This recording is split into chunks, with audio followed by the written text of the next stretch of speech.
Hey, this is Redrame, and today, while I'm taking a bit of a hiatus from Twitch, I thought it would be cool if I branched out a little bit, had a little more fun with being a content creator, and tried to do something sort of different.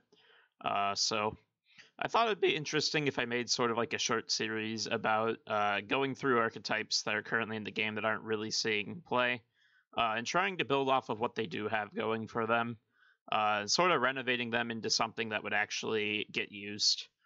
Have a little more distinguishment from other archetypes as well. I think there are a lot of archetypes that sort of overlap, or, for example, playing for mid range is pretty common in Gwent right now, just playing good value cards. And when there are so many cards in the game, you can only put so many value cards in your deck. Things of that nature just tend to cause cards to be overshadowed. And I think that pushing cards in more specific archetypal directions would help increase the variety of decks that we see. So without further ado, let's take a look at the current vampire archetype. I have a bit of a diagram here sort of displaying the sort of packages that you can try to abuse when you're playing vampires. And you'll see right now that none of them are particularly big. There's not like any one primary objective of vampires currently. You've got a couple of cards that work with bleeding, a couple of cards that work with Crimson Curse, which you'll notice the only real vampires, a lot of these, in order to make Crimson, we'll talk about this later. This Crimson Curse is a mess right now. I'm sure everyone watching this already understands to some degree.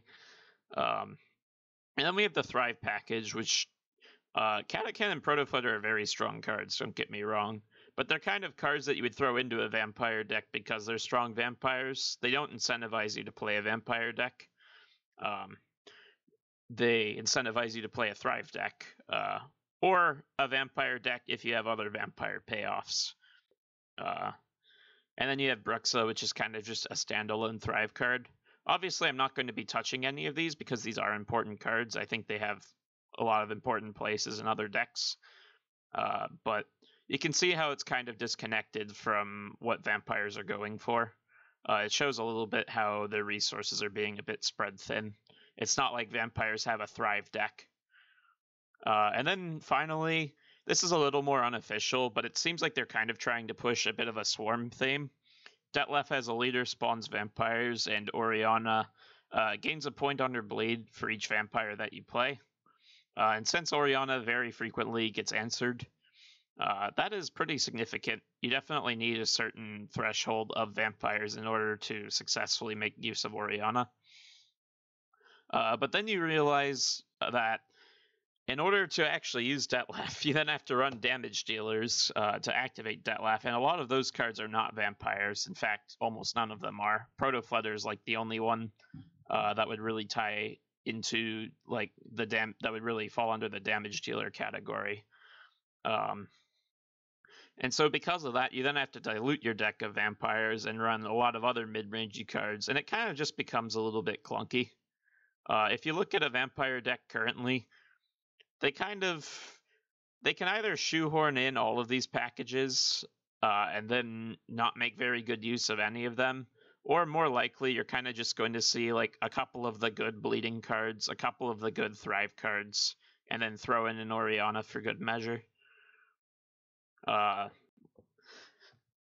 It's not particularly the best situation. It kind of just feels like mid-range monsters. The Crimson Curse package is particularly a mess.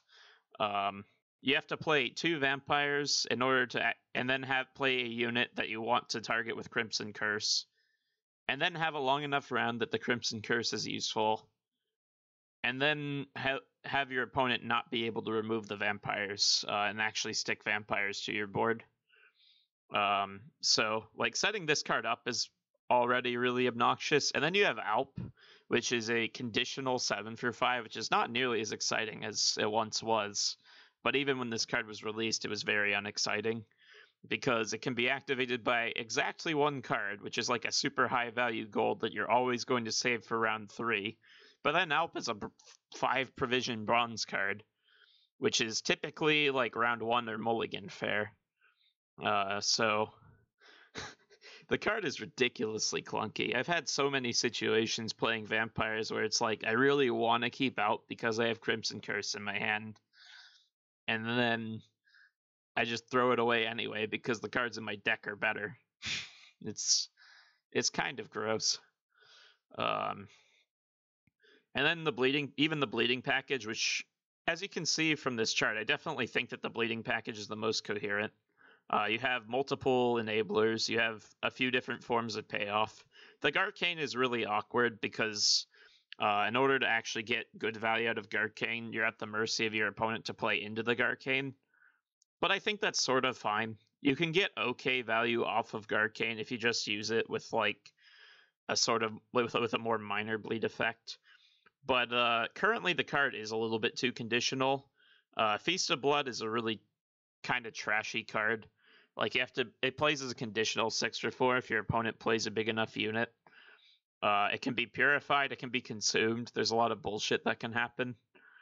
So there's really not much of it's not really like there's any incentive to play this card standalone. You have to play it to enable Garcane, but then a lot of times matching these cards is extremely difficult, and sometimes you can't get the max value out of Garcane. So realistically, you end up cutting these 2 cards, and you run 3 bleeding cards, and that's about the extent of your vampire package. It's really quite sad if you're trying to build like a good, like solid meta vampire deck right now. So this is kind of what we're up against. But this package could be okay if you had like 1 or 2 more bleeding enablers, because suddenly Garcane becomes viable as a payoff. And that's huge for actually making the archetype cohesive. So this is kind of also Lull Necrorat. That's all I'm going to say about that. So we've talked about some of these problem points. There's very little intersection. Pretty much Oriana, like, sort of making you both want to bleed units and swarm with vampires is about the extent to which, like, certain cards can work together. The Crimson Curse package is way too convoluted.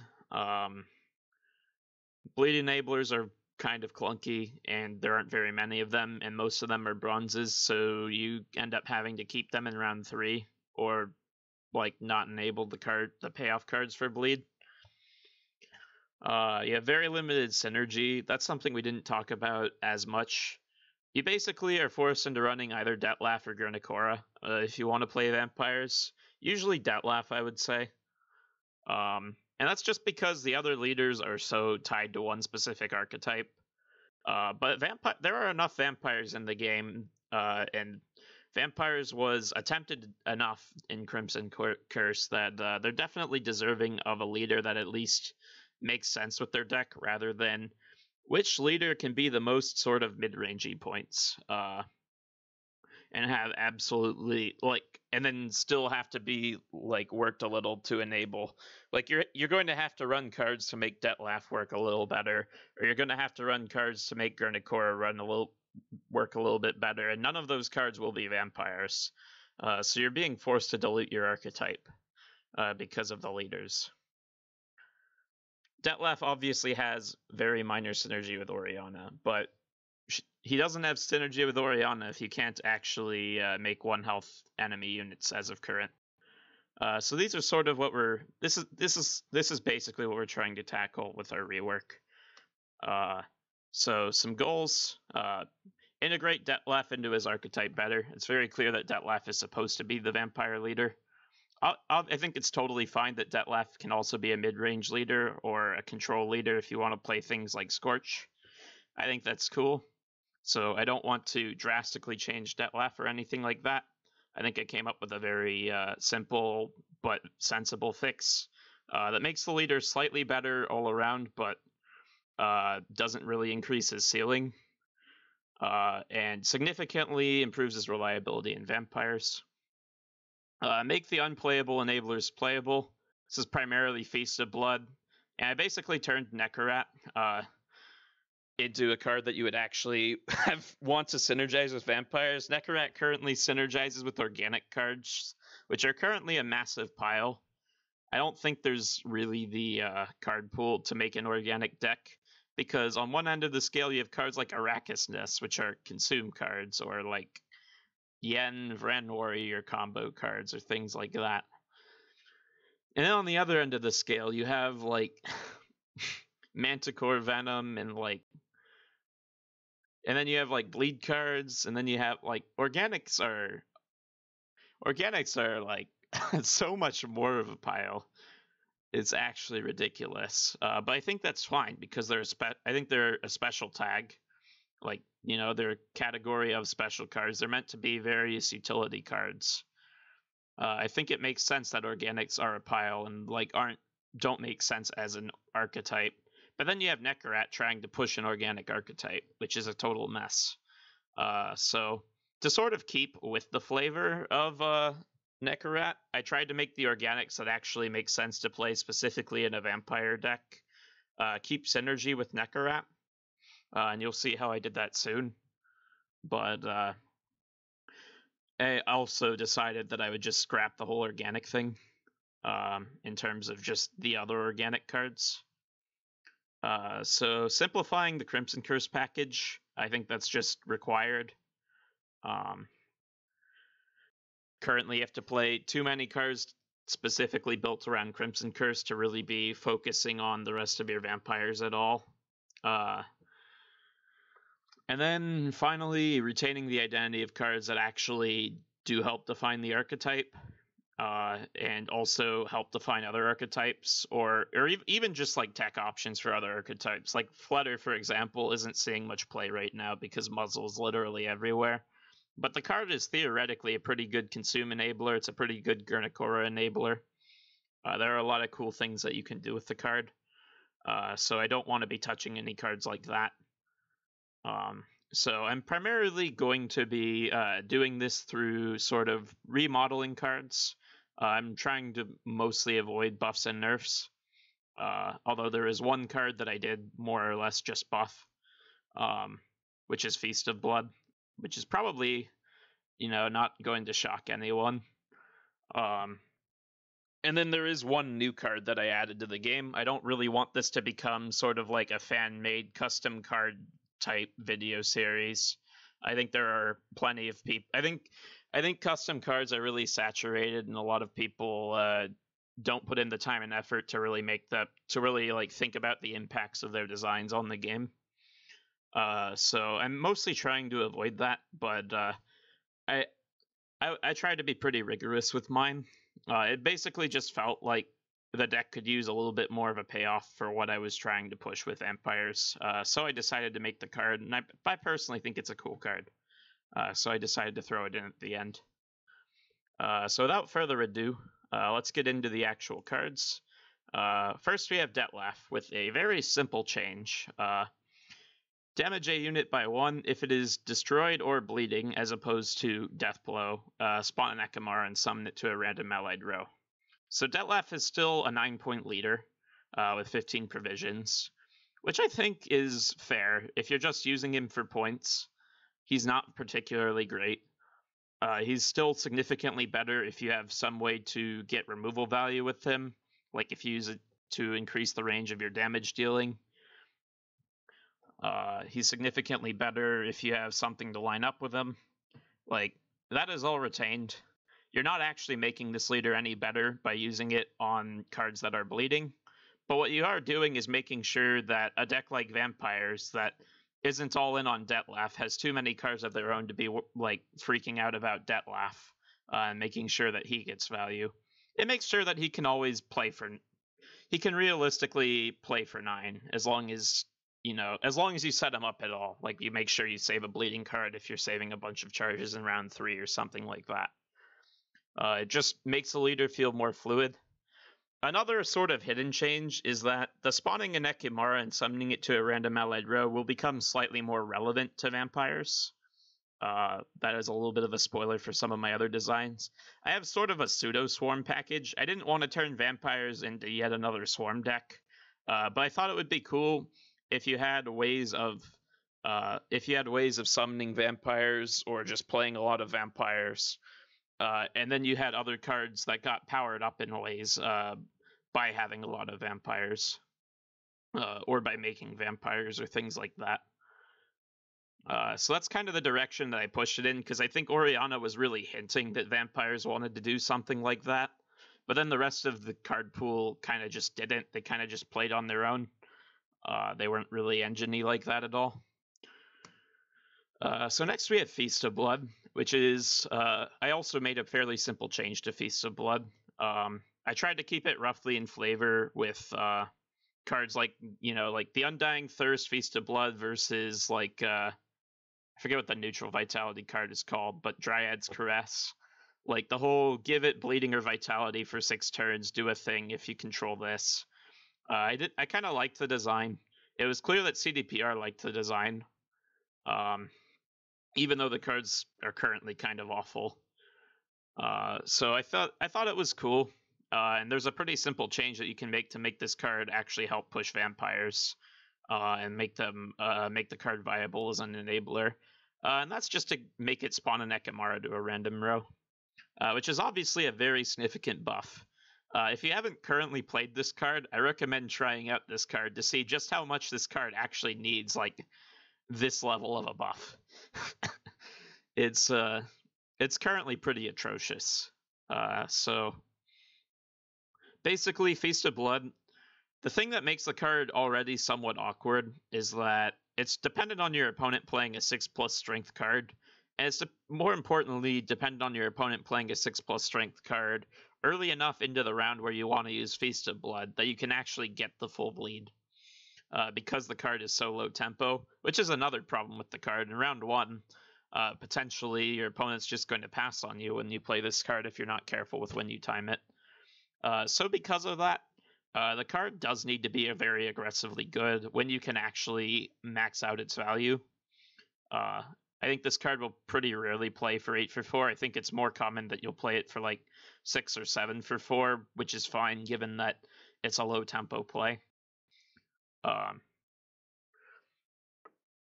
So that's kind of my thoughts on Feast of Blood, kind of why I was trying to push the design. The fact that it spawns an Ekimara also helps tie it into vampires a little bit more, because it makes a vampire. So instead of just needing to play the one vampire, it works well with a deck that you want to play like all the vampires in. Anyways, we have Necarat here. I changed the slide a little too early, lol. So Necarat got pretty much completely reworked. Aside from the fact that Feast of Blood, for example, spawned an Ekimara, Crimson Curse will be doing something similar. So you can see what I was talking about earlier with the organics that you would want in a vampire deck still working with Necarat. But now Necarat still drains an enemy unit by 1. I think the drain flavor of vampires is cool. It's something that other archetypes don't do. You have to be a little careful with overusing the drain keyword because it is just damage and boost. And there are a lot of archetypes that do like damage a unit by blank or boost a unit by blank. Like there's a lot of that going on in the game.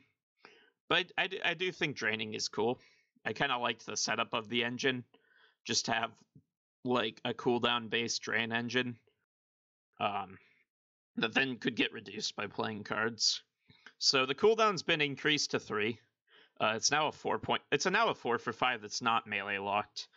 The engine was so stupidly easy to remove if you weren't playing Eridan before, and even in Eridan it was pretty easy to just move it or make the card really miserable to try to play.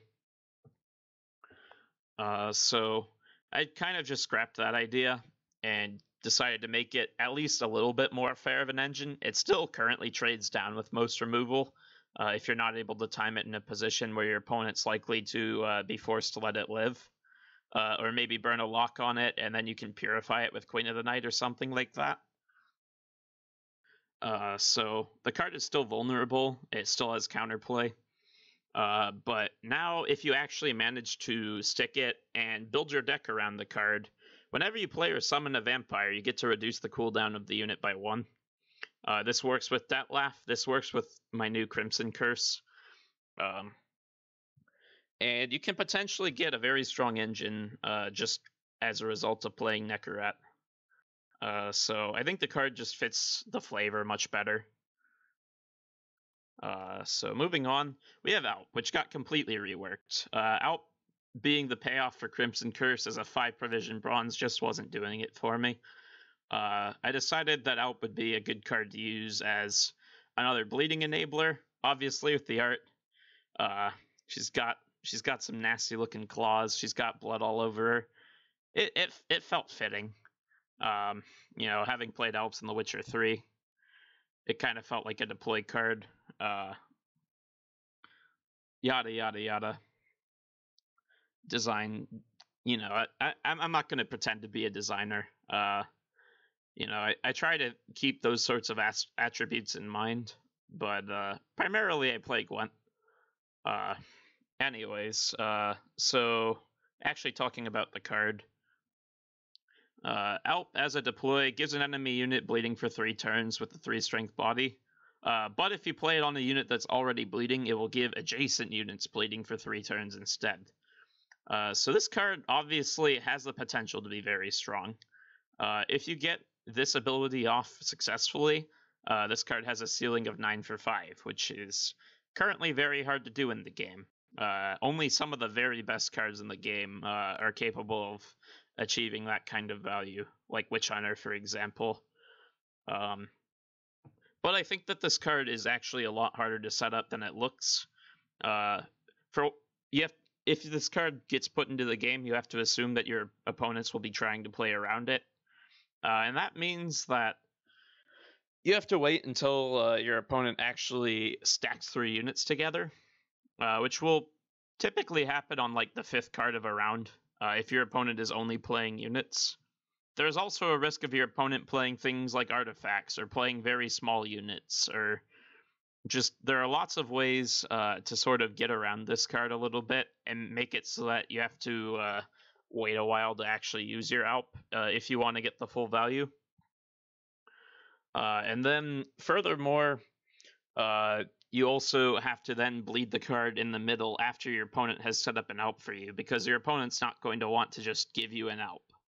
And then the card still has some of its points in the form of bleeding, like most of the other vampire cards, which is a low tempo form of points. Definitely not nearly as low tempo as something like Feast of Blood, but still, it's not just like you slam it on the board and you immediately get 9 points. You still have some form of drawback. Depending on the positioning of round 1, this card either threatens 5 or 7 points immediately, depending on whether you're worried about going like losing on even or losing a card down or things like that. So next we have Gale, which with Alp as an additional bleed enabler, I think makes a little bit more sense. Deploy drain all bleeding enemies by 1. Obviously, CDPR has a lot of these types of cards. They generally haven't been too big of a hit with the community. A lot of times it feels like CDPR gives these types of cards to archetypes that maybe don't have tons of synergy within themselves. For example, archetypes like mages or beasts will typically have like one card that incentivizes you to play mages or beasts, like Centurion Spellweaver or Cockatrice, for example. And then all of the other mages / beasts will kind of just be a pile that are actually meant to go into other decks besides mages or beasts. They'll have like some sort of specific job in another archetype or something like that. And then you'll have like this one card like Death Mold or Morvad or something along those lines that kind of just boosts things by 1. It's not a particularly exciting payoff when they start out at 6 for 8. It's not exactly a reason to ever build those sorts of decks. So because of that, I was very hesitant about designing Gale the way that I did. But Gale is much more targeted. The bleed cards are all designed to actually work together, unlike those sorts of archetypes. And instead of the 1 point, you're actually draining bleeding enemies by 1. So there's actually more of a payoff to playing Gale than the other cards. If you play a bleed, and then you play an Alp, and then you play Gale, you can just very quickly get 10 for 8. And that's kind of what your deck is trying to do because of Alp. Like that's not really stunting your game plan at all. You don't have to go particularly out of your way for Gale. It fits into the deck. On the other hand, it does punish you for having a clunkier short round if you're not able to get it off. The card has a real downside to it. The card also, because it's bleeding enemies, it has a little bit of a ceiling, which is nice because it means that you can be more aggressive with what you're making it do to all bleeding enemies. If you had something like mages or something like that, making all mages get buffed by 2 would actually be a pretty scary effect. But a card like Gale is fine because bleeds eventually run out. You'll maybe play like a Feast of Blood or something early in a round, and then you'll play like a Plumbered into an Alp or something like that, and you can get like 10 or 12 for 8. If you work hard enough, you can get 12 for 8, but you're going to be hard pressed to get like 14 for 8 or anything like that. So I think that the card helps push the archetype a little bit. It works as a payoff. It goes into the deck, but it's nothing insane. I think it's a cool design that helps kind of tie things together a little bit. The bleed package in general felt like it needed more reliable payoffs because Garcane was sometimes a payoff, but it was also a 4P card, and if it wasn't obvious how you were specifically going to combo Garcane with something, you would usually just mulligan it.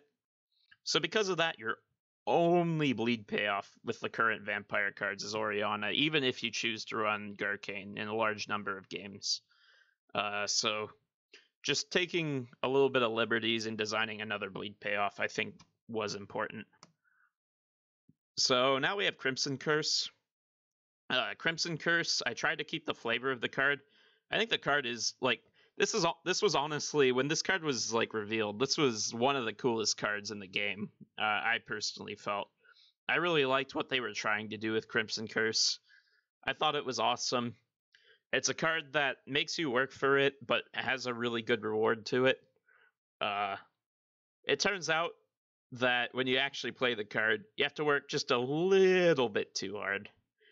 Like you need a long round for this card to be good because it requires so much setup and then requires the rounds of Blood Moon to actually get the payoff.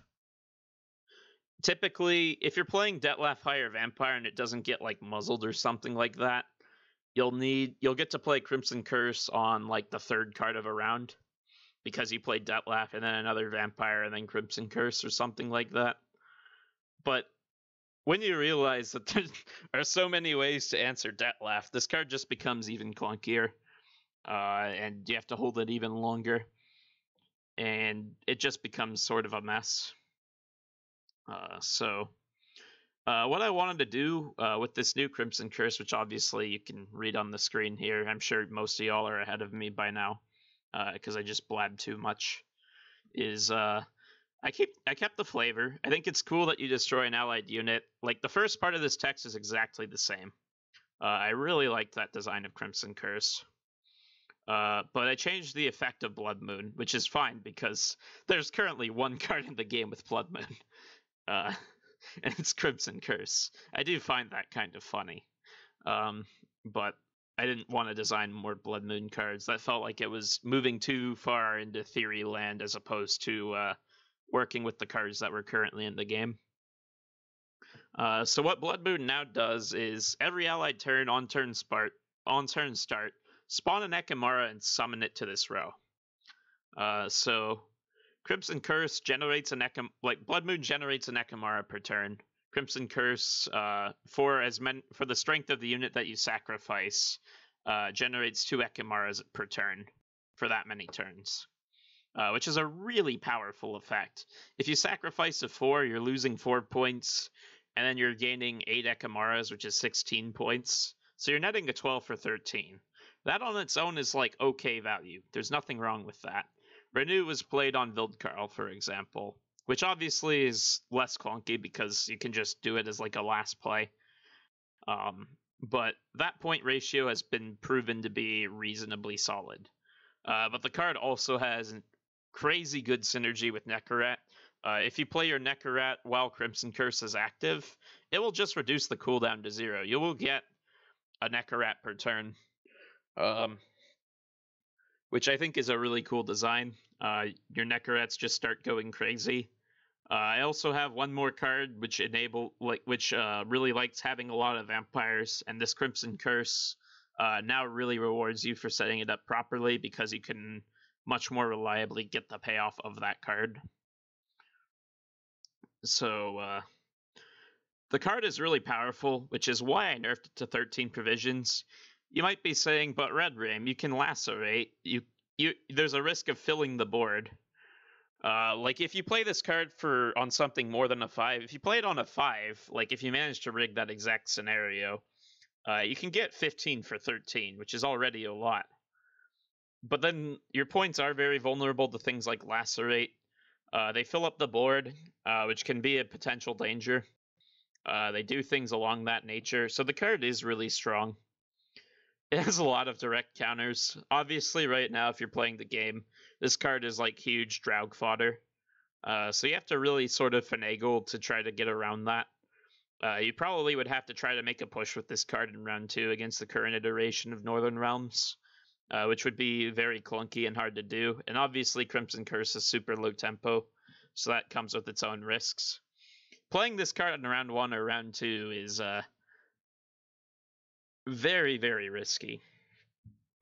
The card definitely has a real drawback to it. If you get to bleed out a Crimson Curse that like your opponent's trying to save for round 3, you basically win that game for free. But I think the card has a lot of upsides and a lot of downsides, even without being so difficult to set up. So I think that this card is currently balanced. The card is extremely strong. It can enable an archetype. It can also be very easily countered. It can also be bled out if you don't have a counter to the card. And then finally, the card that I took a little bit of liberty to create, Detlef Angry Boy was supposed to be the name of this card, but unfortunately Gwent Generator has very short name limits. I didn't know what to name this card, so I just went with memes. This card is meant to be sort of a Detlef counterpart to Regis Bloodlust. I really like that CDPR has some cards that sort of like play off of each other, have like similar effects, but then actually play differently in the game, just because of a very minor text difference. I really kind of like that model of design. I think that's cool. It feels like good flavor. Detlef, when you play it on the melee row, damages an enemy unit by 4 for 10 provisions. So it's the Regis Bloodlust ratio. Whenever you play Regis Bloodlust just for removal, the card feels pretty bad. It's not like a game-losing card to play. You can use the card. It's not the lowest floor you could have, but it's never a card that you would put into your deck. But if you control 8 or more vampires, which this is why I showed the card last, now you can actually understand where I was trying to go with this design. Before, if I showed this card and I was like, if you control 8 or more vampires, banish it instead, everyone would just be like, how the fuck are you going to get 8 or more vampires? You're fucking insane. But with the current model of with the rework of Crimson Curse and more cards generating vampires, and just more incentives to run a vampire heavy deck, a little bit more reliability to being able to use Detlef, suddenly you can get a lot of vampires on the board. And I think that Detlef is kind of cool. It has a conditional banish, just like the Regis Bloodlust. It plays for the same sort of stat line. I don't know. I'm personally attached to the design. It's possible that if the other cards are good enough, this card is unnecessary. But it did feel like one more payoff for the Swarm Crimson Curse package would be good, just to make sure that the whole deck is tied together. Because with just Neckarat, even though the card is extremely strong with Crimson Curse, and with just a vampire-heavy deck when you're playing the other vampires, it is sort of like the only true engine in your deck. And because of that, it's a little bit risky. So you could potentially theorize a vampire like the optimal vampire list, just cutting Necaret, cutting Crimson Curse, and just playing like all of the new bleed cards. And I think that will still be an option even with this card being printed. But I think there's now much more of an incentive to run like all of the vampire cards and sort of tie them together. Because this card really likes Crimson Curse. So I have a sample deck list for what you could build with these new vampire cards. I adjusted for provisions. This deck currently floats 3 provisions. That's because Crimson Curse is more expensive by 2 and Gale is more expensive by 1. The other cards didn't change provision values. There's obviously a random doo-doo. It's not like I can just put custom cards in the deck builder. That card is supposed to be Detlef, which probably surprises no one, considering that I went out of the way to make the card. So the idea behind this deck is basically you play the good vampire cards. You try to use your bleed cards to win round 1. You try to pressure with things like Alp. And then in round 3, you set up a Crimson Curse and use that to fill your board with vampires and just enable really strong plays like your Oriana and your Detlef. And then in order to the deck still doesn't have like 25 true vampire cards. Every single card like adds to the synergy type cards, but vampires kind of need that because the deck is so built around mechanics like bleeding. Bleeding cards are just inherently not proactive unless you want to make like an engine bleeding card, which is really dangerous because of Oriana. Oriana can just make it so that like if you have a card that like, I guess you could make a card be like order give a unit bleeding for this many turns, but like that doesn't seem like a very interesting design to me, and it doesn't really feel like it fits the aesthetic of vampires. So because of that, vampires I think always are going to want at least a couple of cards that just work decently with the deck but come a little bit outside of vampires. I chose Neckers as just something that you could throw down onto the board round 1 as a pretty strong option right now. Neckers are obviously risky. You have Necaret as a proactive play too. Now that Necaret actually makes sense to play in vampires, vampires won't have nearly the proactivity problem that they did previously. And obviously you still have a Catachan if you really need a proactive play and you're willing to commit like a decent number of points. So you have more options now, but you also have Neckers just to help with that. I threw in a Toad Prince to help proc the Thrive a little bit, and because with Detlef now being able to target bleeding units, you can get a little bit better value out of your Toad Prince. If you like set a bleeding unit to 4 when it's got like 1 bleeding left, or something along that nature, you can just Toad Prince as a 9 for 8, and it's a little bit easier. The card's decent value. You have like Parasite and the Tribute package for consistency on Crimson Curse. You have Nithral to deal with artifacts because this deck really likes long rounds. And also, if you're against a deck without artifacts, it's just decent Crimson Curse fodder. You will notice the deck has pretty limited Crimson Curse fodder. I think that's to some degree by design. You don't want it to be super easy to play like a super big unit and then Crimson Curse for 1 billion. Although with this version of Crimson Curse, it's honestly kind of fine if that's the case. Just because eventually the value of Crimson Curse plateaus out and actually starts declining as you just make too many Ekimaras and fill your entire board. But nonetheless, I don't think you want there to be like tons of big vampires. You kind of just have like a few good targets. You have like the Nithral, the Catachan, Queen of the Night's a big enough body. If you use it on a 4, that's totally not a disaster. Your Crimson Curse is a strong card. So I think that's completely fine. It makes it possible for your opponent to deny Crimson Curse in a long round, which I think is cool. But it's also very hard because they have to be using random removals on bodies that aren't posing any sort of threat. And vampires have things that demand removals, like Necaret and Oriana. So I think that fits pretty well. So, I mean, there's my deck. There are a lot of other ways you could try to build vampires with this rework. But I obviously just wanted to make one that sort of utilized the vampire package, could show that it actually made sense when you put it into a deck builder.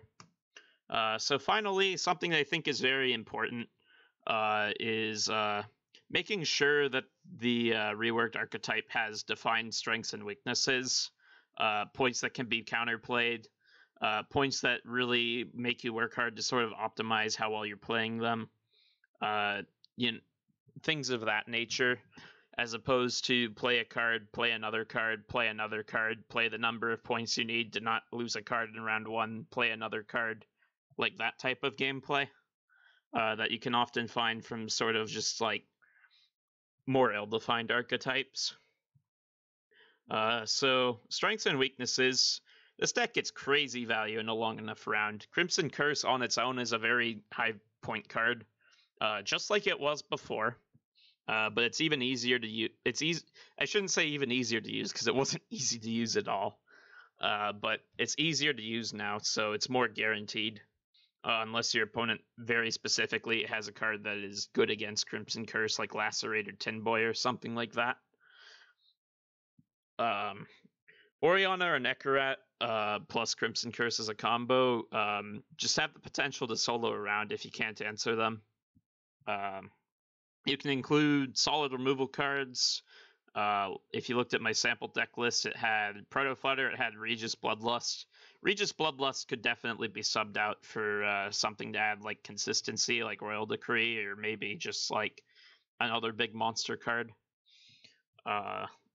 But you have the option to include removal cards if you want to interact with your opponent's game plan, and they can still fit by being vampires and working a bit with your other cards.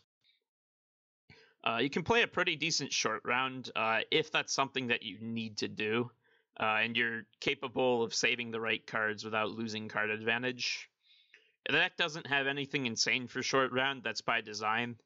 But if you play something like Catacan to Proto Flutter, you're putting up a contest. You're not just falling over whenever your opponent bleeds you if your round one went poorly. You have a flexible leader that plays for decent value.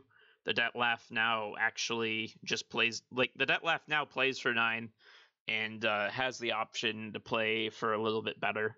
If you need to remove that one crucial thing, but you're 1 damage off lethal. Meh. Not very vulnerable to tall removal. Orianna, obviously, if Orianna goes off, you can tall remove her.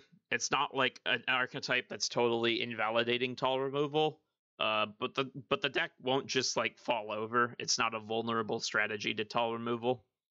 Cards like Gale can be like, tall removal can be used on them for okay value. But again, it's not just going to fall over if your big card gets tall removed. And then you have decent consistency with the deck. The deck doesn't actually, my sample deck list had no thinning, besides Wispus Tribute and Naglfar. But you have options to run more thinning. You can run like Foglets and a few support cards along that line if you want to. You could run Riders maybe, although I imagine Riders being very clunky with vampires. And then weaknesses, you have very low tempo plays. I cannot emphasize that enough. Most of your cards are built around bleeding. That is really dangerous if you're in round 1 or round 2. You have to plan carefully. Obviously, it's a lot easier than it would be in something like Beta Gwent, where your opponent can just pass right away if you play something super slow. But a weakness is still a weakness. Tempo can be a real issue for these types of decks. You have a little bit of limited proactivity. You can now play Nekarat, and the card isn't just flat out horrible. But if your Nekarats get answered by something like Attorney Joust, you then need to cough up another proactive play. And that can prove to be a little bit difficult, given my vampire list. You also have limited proactivity from your golds. Catacan's pretty much the only one that you would want to slam onto a board. So there's some room for punishing vampires there if you're running some control tools. Tech against the card by improving wide removal, consume, and or purify. It's not really so much you would ever want to attack against vampires. I don't actually think this archetype would be particularly strong in the current meta. I just think it would be viable, which I think would be cool. With full test running around, it would get smashed by full test like literally everything else. But I don't want to be designing archetypes to be competing with full test. If an archetype is broken, that archetype should be like if a single lone archetype is broken, then it's a lot easier to just nerf that archetype and accept that it's off the power level than to try to bring everything else up to that power level. Synergies are relatively bronze focused. This can be a little bit of an issue in round 3. There are going to be a lot of like it sort of has a little bit of the Skellige problem where you might know that something like an Alp is going to play for a ton of value, but it's round 3 and you kind of want to dig for your golds, but you can't. Why play golds when you can play bronzes? That's not to say that none of the gold, like it doesn't have the Skellige gold problem where the Skellige golds are like actually as weak as the bronzes, but because so many of your synergies involve bronzes, they're probably a little more reliable in round 1 than round 3. It's really awkward to keep something like a Arcane combo, for example, and then have it miss in round 3. There's a risk of overfilling the board without proper planning. You do need to be mindful of your Crimson Curse, which I think is a cool part of the card. Obviously, it's not like too much of a downside if you actually, unless you like start rope discarding your cards just because you can't play them. If you're just losing like a couple of points worth of Ekamaras, it's not such a big deal. Can't effectively push round 2. It's like this is kind of just restating the fact that the deck has limited proactivity.